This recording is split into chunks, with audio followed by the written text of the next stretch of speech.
সব আপনাদের খাতায় লিপিবদ্ধ আছে।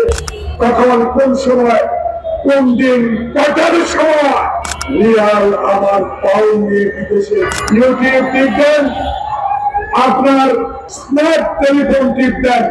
কথাগুলো বলেছি, সেই কথাগুলো আপনারা এখন মনে করিয়ে নেন। 3 তারিখ 5 তারিখে হাসিনা পালিয়ে যাবে।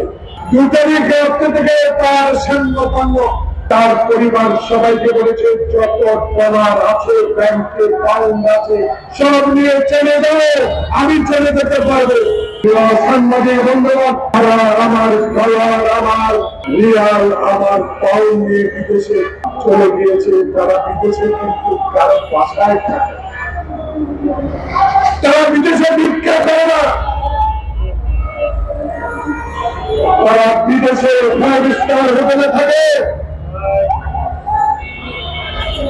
আর হাসিনা ঠিক মতোই 28টি সুটকেস নিয়ে ভারতের নদীর কাছে আশ্রয় নিয়েছে। তাই তাদের অভাব না, অভাব ডক্টর ইউনূসের এই শাসন আমলে 18 কোটি মানুষের অভাব। কোন বিনিয়োগ নাই, গার্মেন্ট সেক্টর অস্থিতিশীল করে তুলেছে। প্রিয় সাংবাদিক বন্ধুরা, আমার ছোট্ট একটা কারখানা ছিল, 16 বছর বন্ধ করে দিয়েছে।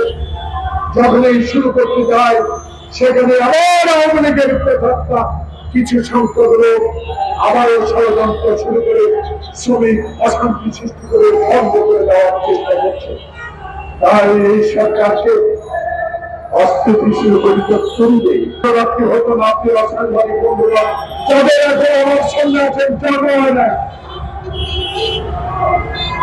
সেদিন যদি শেখ মুজিব ক্ষমতার লোভ না করতেন,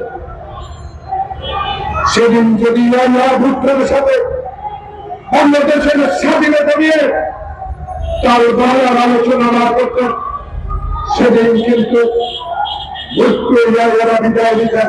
শুকিয়ে যাচ্ছে, তিস্তাও শুকিয়ে যাচ্ছে। যাদের বাহে তিস্তার জনগণ ঝাড়ো এবং একটা উদাহরণ সৃষ্টি করো, বিচার বিশ্বে হবে। আজ হোক কাল হোক, সেদিন মনে পড়ে আসাদের বিচার কে করেছে? বিএনপি ক্ষমতা বলে এরশাদকে মুক্ত করেছে শেখ হাসিনা। চিত্তে বলতে চাই, আমরা বিচারের পক্ষে। নতুন দলে নারী আপনার রক্তে সহযোগ করে রক্তের চিতে স্বাধীনতা